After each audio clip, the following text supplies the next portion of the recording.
நீங்க நின்று கொண்டு தண்ணீர் குடிக்காதீங்க. உடல்ல என்ன பிரச்சனை ஏற்படுது நின்றுகிட்டு தண்ணி குடிக்கிறதுனால? ஆர்த்திஸ்டி என்று சொல்லக்கூடிய ஒரு மிகப்பெரிய ஒரு நோய். அதே மாதிரி இறைப்பை இருக்கா இல்லைங்களா, அது பலவீனம் அடைந்து போகுது.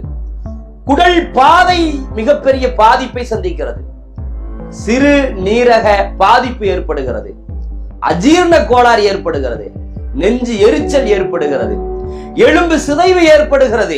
நரம்பு மண்டலங்கள் எல்லாம் வலுவடைந்து போகிறது, பலகீனமாகி போகுது. அஸ்ஸலாமு அலைக்கும். இறைவனுடைய அன்பும் அருளும் நம் அனைவர் மீதும் என்றென்றும் நின்று நிலவட்டுமாக.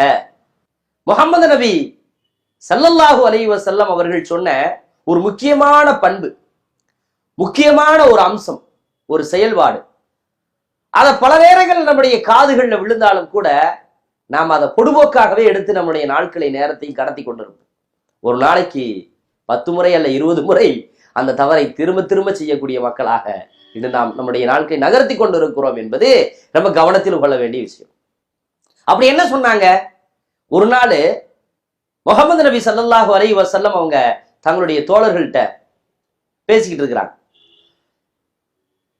பேசிக்கொண்டிருக்கின்ற பொழுது, நண்பர்களே, நீங்க நின்று கொண்டு தண்ணீர் குடிக்காதீங்க, நின்று கொண்டு தண்ணீரை குடிக்காதீங்க, ஒட்டகம் குடிப்பதை போன்று தண்ணீரை குடிக்காதீங்க, மடக்கு மடக்கு மடக்குன்னு ஒரே வீச்சில மொத்தமாக தண்ணீரை குடிக்காதீங்க என்றெல்லாம் சில அறிவுரைகளை முஹம்மது நபி ஸல்லல்லாஹு அலைஹி வஸல்லம் அவர்கள் சஹாபாக்களிட்ட பண்றாங்க.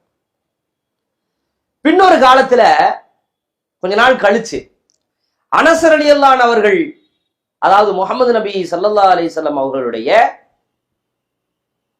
காலத்தில் ஒற்றாக வாழ்ந்து பல உடல் ஆரோக்கியத்திற்கான செய்திகளை முஹம்மது நபி ஸல்லல்லாஹு அலைஹி வஸல்லம் அவருடைய வாழ்வியலிலிருந்து பெற்று தானும் பயனடைந்து மக்களுக்கு பயிற்றுவிக்கின்ற இடத்தில் இருக்கின்ற அனஸ் ரலியல்லாஹு அன்ஹு அவரிடத்துல ஒருவர்